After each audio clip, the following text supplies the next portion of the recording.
आपण पाहत आहात जीसस इंडिया टीव्ही, चॅनल जे देवाकडून आहे, चॅनल जे स्वार्था गाजवतं, चॅनल जे लोकांचे जीवन परिवर्तन करतं. पाहत राहा, लाईक करा, शेअर करा आणि सबस्क्राईब करा. या सेवा कार्याला अजून वाढवण्यासाठी तुम्ही हातभार लावू शकता व आम्हाला तुमची आर्थिक मदत करू शकता. ऑनलाईन पेमेंटसाठी खाली दिलेल्या QR कोडला स्कॅन करून आपलं दान देऊ शकता. ख्रिस्त येशूमध्ये पुन्हा एकदा आपल्या सर्वांचं स्वागत करतो. महिमा देतो प्रभूला.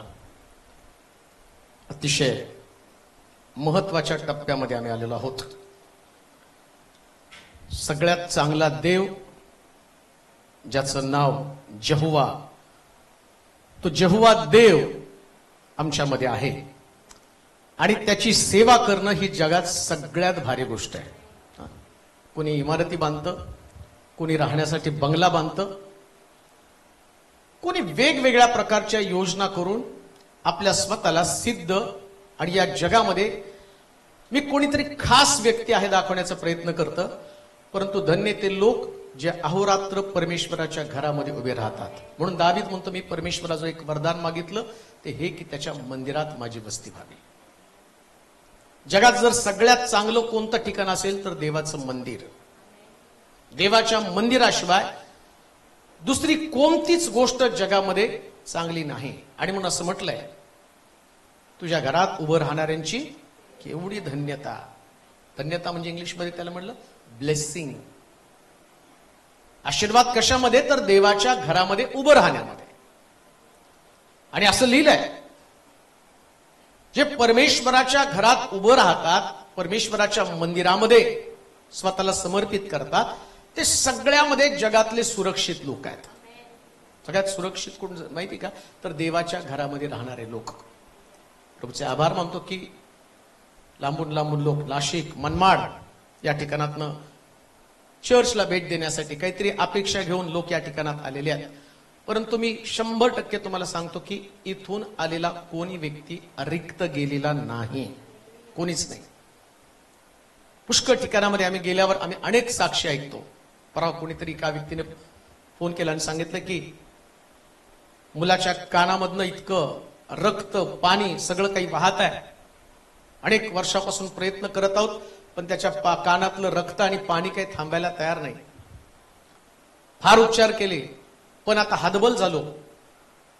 आता शेवटचा प्रयत्न म्हणून तुम्हाला कॉल करत आहोत. फार ऐकलं की सोलापूरमध्ये या चर्चमध्ये प्रार्थना केल्यावर देव ऐकतो, देव उत्तर देतो. मोठ्या आशेनं आम्ही तुम्हाला फोन करत आहोत. आणि मग त्यांनी फोन केला, प्रार्थना केली आणि प्रार्थना केल्यावर 3 दिवसात त्या बाईचा कॉल आला. ती म्हटली की जे अनेक वर्षामध्ये शक्य झालं आणि ते एका प्रार्थनेनं देवानं शक्य करून दाखवलं. ते कानातनं वाहणारं रक्त, पाणी सगळं काही थांबवून टाकलं. कानाची ठणक देवाने. असे अनेक अद्भुत चमत्कार देव करत आहे. चमत्कार करणं हा देवाचा स्वभाव आहे. परंतु आज माझा विषय तो नाही. माझा विषय परमेश्वराचं मंदिर आहे, जे आपण बांधणार आहोत. आज आपण त्याला सुरू करणार आहोत कामाला, नाही का? बऱ्याच दिवसापासून कधी चालू करायचं तर परमेश्वरानं नेमलेला समय आणि त्या समयामध्ये ते आम्हाला चालू करणं गरजेचं आहे. आज आम्ही पाहणार आहोत आमच्या जीवनामध्ये सगळ्यात प्रिय व्यक्ती किंवा वस्तू कोणती आहे. जर आम्ही विचार केला काय प्रिय आहे, कोणाशिवाय आम्ही जगू शकत नाही, कोणती वस्तू अशी जगामध्ये आहे की जी वस्तू आमच्यासाठी प्रिय आहे. परंतु ज्या वस्तूवरती तुम्ही प्रेम करता ती वस्तू टिकणारी आहे का? किंवा ती वस्तू तुम्हाला समाधान, सॅटिस्फॅक्शन देणार आहे का? त्या वस्तूच्या द्वारे तुमच्या जीवनाचा आनंद तुम्हाला मिळणार आहे का? एक वचन वाचतो, स्तोत्र त्याचं 26वा अध्याय आणि त्याचं 8 वचन. स्तोत्र 26 आणि त्याचं 8 वचन. हे परमेश्वरा, तुझे वसतिस्थान, तुझ्या गौरवाचे निवासस्थान ही मला प्रिय आहेत. काय प्रिय असलं पाहिजे हो? तुझं वसतिस्थान म्हणजे काय? मंदिर. काही लोकांना पैसा प्रिय. ते लोक म्हणतात मला पैसा बघितल्याशिवाय झोप लागत नाही, पैसा पाहिल्याशिवाय.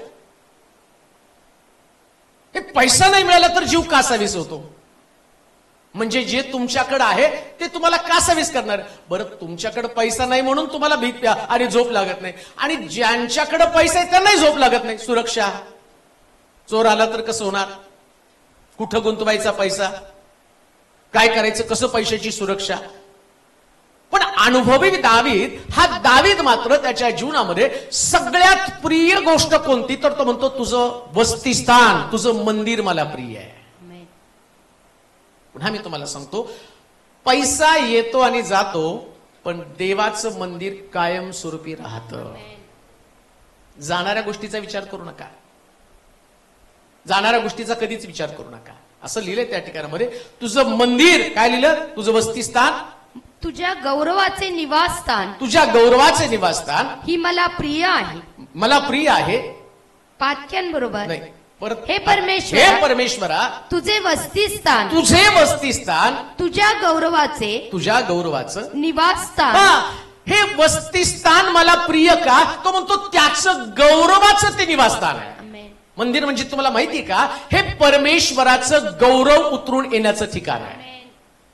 मंदिरामध्ये नेहमी देवाचंच गौरव झालं पाहिजे, हालेलुया. माणसाचं गौरव नाही व्हायला पाहिजे.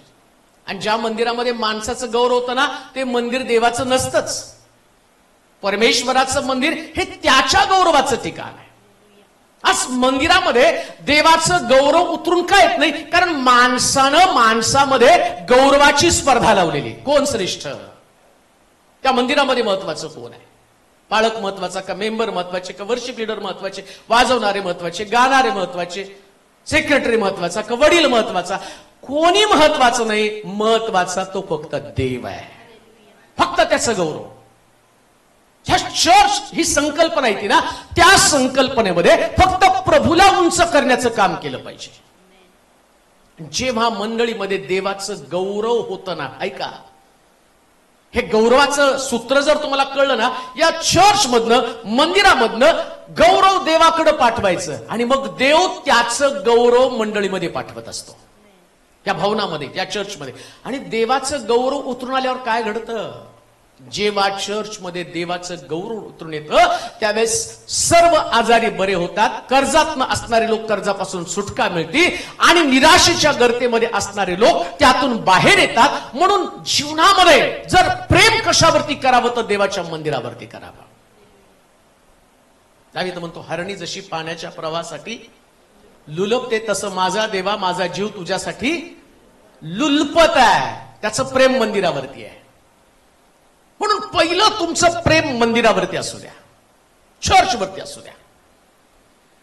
जे लोक थोर होऊन गेले ना, या थोर लोकांचं वैशिष्ट्य काय माहिती का? या थोर लोकांनी देवाला आपल्यामध्ये वसतिस्थान करण्यासाठी विनवलेलं आहे. अब्राम त्याच्या दारातनं 3 पुरुष जात असताना त्या दाराच्या डेऱ्याच्या बाहेर गेला, आणि तो पाहतो हे 3 पुरुष चालले. पटकन आपल्या बायकोला सांगतो, पहा मी तुला वासरू आणून देतो, रांज पटकन भाजी कर, आणि यांना मी त्या पुरुषांना झाडाखाली बसवतो, आणि खास प्रकारचं प्रिपरेशन करून त्यांना जीव घालू तसं जाऊ देऊ नको. आणि मग आम्ही पाहतो की त्या तिघांना त्यानं झाडाखाली बसवलं, आणि मग त्या ठिकाणामध्ये जाऊन खास भोजन तयार केलं. का? तर त्या पुरुषांनी तिथून जाऊ नये. आणि म्हणून आम्ही पाहतो की अब्रामाला देवाने एवढा मोठा आशीर्वाद दिलाय. आशीर्वादित होण्याचं दुसरं कोणतं मार्ग नाही. आशीर्वादित होण्याचा मार्ग कोणता असेल तर परमेश्वराचं मंदिर. परमेश्वराचं मंदिर प्रिया. तुम्ही किती पण भारी घर बांधा, पण त्या घरामध्ये देवाचं निवासस्थान नसेल तर तुमच्या घराला कधीच आशीर्वाद मिळणार नाही. आणि एक गोष्ट ध्यानात ठेवा, तुमचं घर छोटं असू द्या, पण त्या घरामध्ये देव असू द्या, त्याचं वसतिस्थान असू द्या, तुमच्या घराला बदलल्याशिवाय तो राहणार नाही. का? तो त्याचं गौरव तिथं देत असतो, त्याचं गौरव तिथे देत असतो. आणि आम्ही ते देवाचं मंदिर बांधणार आहोत. कशासाठी बांधणार आहोत? कारण त्याचं मंदिर त्याचं गौरवाचं स्थान आहे. मला कधी कधी बरेच लोक, अहो तुमच्या हे आहे ना, अजून कशाला बांधता? परवा महापालिकेचे काही लोक आले, मग छान मंदिर, अहो नाही आम्ही आता बाजूला बांधणार आहे. एवढं भारी आहे की इथं आमचा देव इतका भारी आहे, तर त्याला राहण्याचं ठिकाण पण तेवढंच भारी असलं पाहिजे ना. देवाचं गौरव आहे कशामध्ये? कशामध्ये देवाचं गौरव आहे? तू म्हणाल नाही, काहीतरी तुमचं डोकं फिरलं आणि तुम्ही ते करता. नाही हो, रात्रंदिवस या डोक्यामध्ये फक्त एकच विचार आहे की हा प्रभू लोकांना दिसावा, त्याचं सामर्थ्य लोकांना जाणवावं. आणि मला माहितीये आशीर्वादाचा मार्गच कोणता आहे, तर परमेश्वराचं मंदिर आहे. देवाच्या मंदिराशिवाय दुसरा कोणता आशीर्वाद तुमच्या जीवनात असू शकत नाही. आणि त्याच्या पलीकडे जाऊन मी तुम्हाला सांगतो की देवाला सुद्धा वाटतं की तुम्ही त्याच्या मंदिराचा भाग बनावा. मग तुम्ही म्हणता नाही, तुझं शरीर हे जिवंत देवाचं, मग आहे ना हे मंदिर, मग हे मंदिर कशाला? या मंदिराला सुरक्षित ठिकाणी मोकळीकतेनं आराधना करण्यासाठी, प्रभूला गौरव देण्यासाठी आणि प्रभूचं गौरव या मंदिराला मिळण्यासाठी एक सुंदर मंदिराची गरज आहे. हे मंदिर त्या गौरवी मंदिरामध्ये आलं पाहिजे. कोणतं गौरवी मंदिर? की जे प्रभू आता बांधायला सुरुवात करणार आहे. म्हणून लक्षात ठेवा, रात्रंदिवस परमेश्वराच्या मंदिरात त्याचं गौरव करणं गरजेचं आहे. देवाचं गौरव करा, माणसाचं करू नका बरं का. कोणत्या माणसाचं करू नका. आणि गौरवाच्या पाठीमागे लागणारे लोक जीवनात कधी सुखी होत नाहीत. त्यांना कधी आनंद मिळत नाही. आनंद मिळतो तो फक्त देवाच्या सानिध्यामध्ये, प्रियानो, देवाच्या समक्षतेमध्ये. मग परमेश्वराच्या मंदिराचा तुम्ही भाग बनला. का दावीद म्हणतो इतका मोठा राजा आहे, इतके लोक त्याचं गौरव करत आहे, एवढी युद्ध त्याने जिंकली, एवढा सन्मान प्रभूनं त्याला दिला, एवढ्या लढ्या त्याने केल्या, त्या लढ्यांमध्ये त्याने इतकं मोठं विजय संपादन केला. पण तरी देवाकडे प्रार्थना काय करतो माहिती का? मला तुझ्या मंदिरामध्ये आणि मला द्वारपाल बनव. मी परमेश्वराचं एक वरदान मागितलं ते की त्याच्या मंदिरात माझी वस्ती व्हावी. एवढं गौरव त्याच्याकडे होतं ना, एवढा सन्मान त्याला होता. मग तरी तो म्हणतो की मी राजा असताना सुद्धा मला मोठं राज्य देऊ नकोस. मग काय दे, मला तुझ्या मंदिरातला खांब बनव, द्वारपाल बनव. मला तुला पाहायला, तुझं दर्शन मला होऊ दे. देवाचं दर्शन होणं फार गरजेचं आहे. आणि देवाचं दर्शन व्हायला पाहिजे ना, तर तुम्हाला मंदिराचा द्वारपाल बनायला पाहिजे. द्वारपाल बनायचं माहिती का? कधी कधी काय होतं माहिती का? मंदिराचा द्वारपाल बनण्याच्या ऐवजी आम्ही एकमेकाचे द्वारपाल बनतो. कुणाचं द्वारपाल बनायचं? का मंदिराचा द्वारपाल? पहा, आता मला मुख्य विषयाकडे जायचे, पण जाता जाता काही पॉइंट्स, काही गोष्टी आपल्याला क्लिअर करणं, समजणं फार गरजेचं आहे. तुम्हाला माहिती का, ज्या करूप देवानं बांधलेल्या मंदिरामध्ये उतरून आलं, त्यास हे करूप, देवाच्या मंदिरामध्ये असलेलं करूप, बांधलेलं सुंदर मंदिरातलं करूप, हे करूप बाहेर पडू लागलं.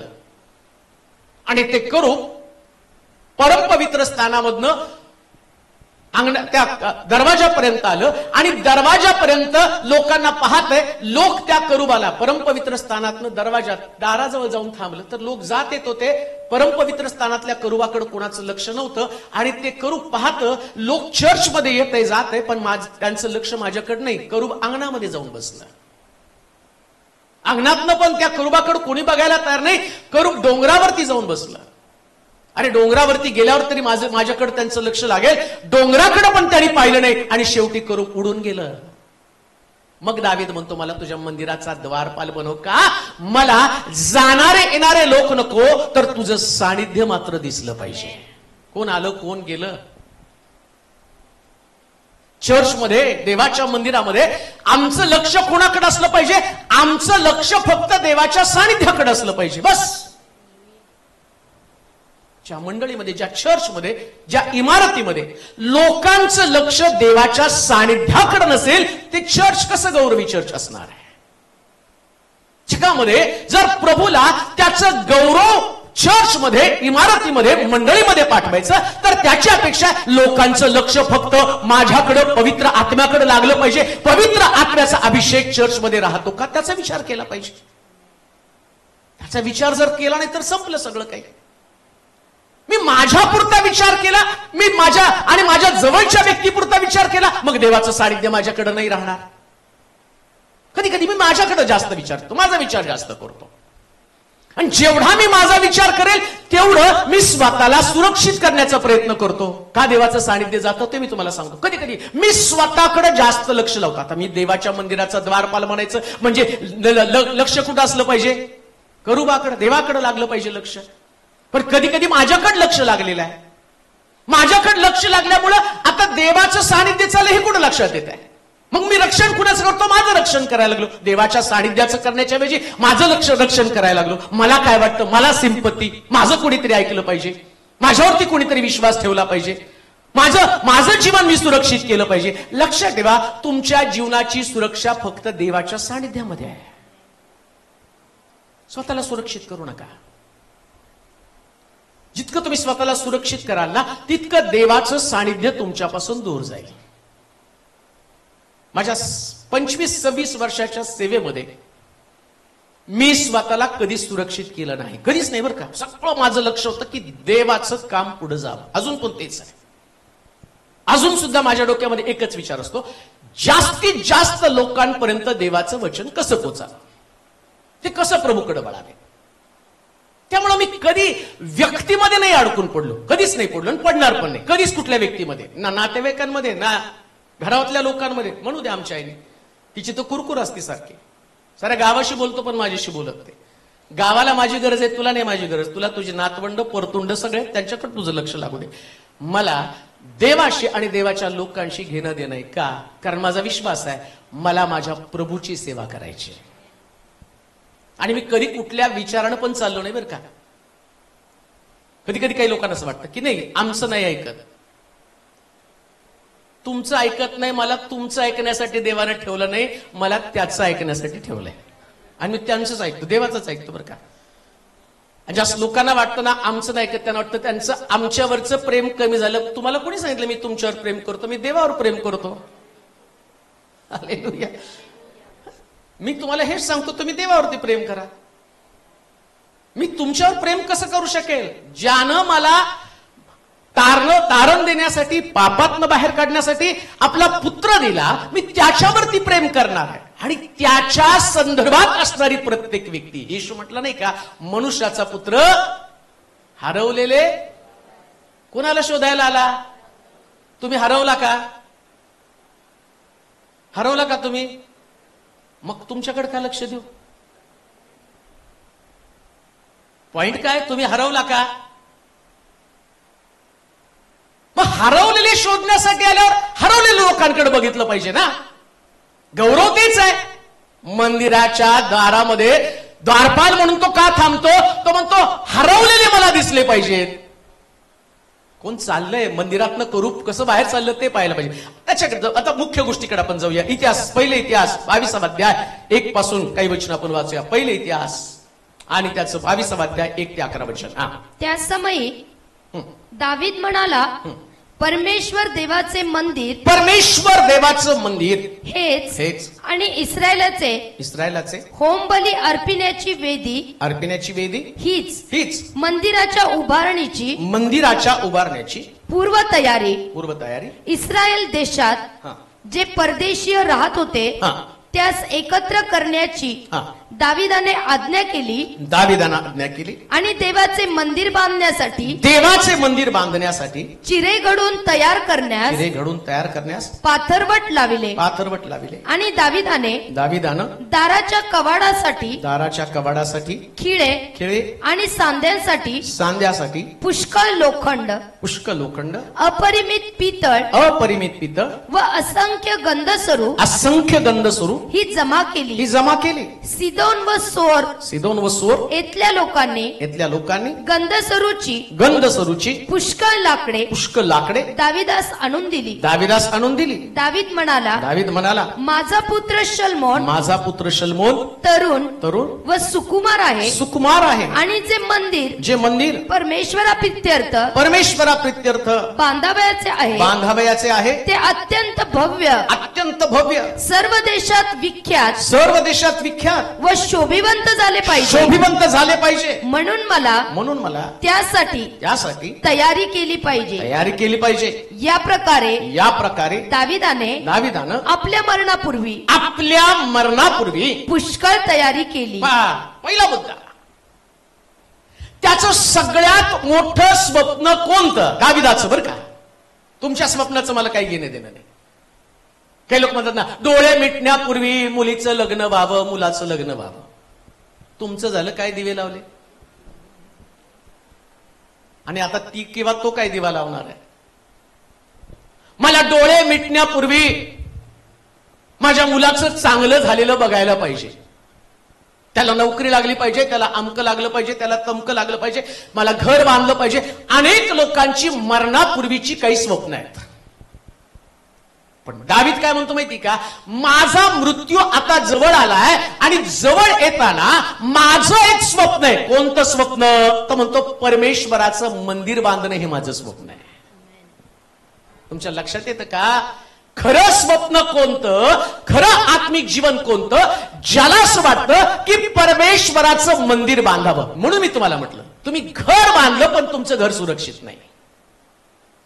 तुम्हाला नोकरी लागली पण तुमची नोकरी सुरक्षित नाहीये.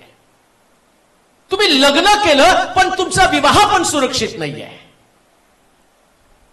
ज्या गोष्टी तुम्ही करत आहात त्या सगळ्या नश्वर आहे, पण टिकणार एकच आहे. दावीद अनुभवानं सांगतो, मला आता माझं मरण जवळ आलं आणि मरणापूर्वी असं मला वाटतं की मी परमेश्वराचं मंदिर बांधावं. ऐका, आज जर तुम्ही परमेश्वराचं मंदिर बांधण्याचं काम हाती घेतलेलं ना, तर तुमचं फार मोठं स्वप्न आहे. मी स्वतःला धन्य समजतो. अजून देखील प्रभूनं एक नवीन स्वप्न घेऊन एक नवीन मंदिर बांधण्यासाठी प्रभू आम्हाला कृपा पुरवत आहे. मी धन्य आहे, मी स्वतःला धन्य समजतो. हा देव काय कोणाच्या हातून मंदिर बांधून घेत नाही. पुष्कळ लोकांची काही स्वप्न असतात की मी मंदिर बांधावं. दाविदाला पण वाटलं ते मी मंदिर बांधावं, पण दाविदानं मंदिर बांधण्याचं ठरवलं पण ते घडलं नाही ना. प्रभूनं त्याला नाही मंदिर बांधू दिलं.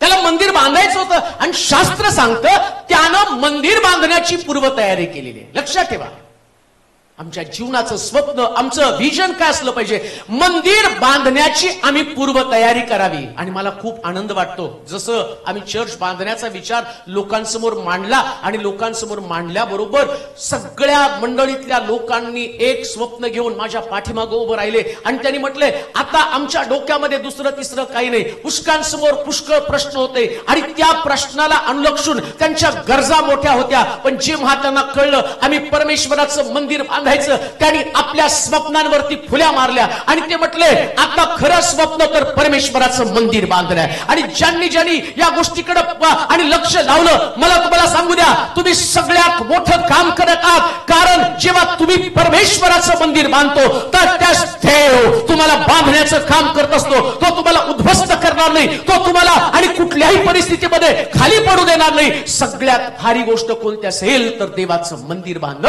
आणि हे स्वप्न घेऊन दावीद जगू लागला. प्रिया, हे स्वप्न, दुसरं कोणतं स्वप्न नाही.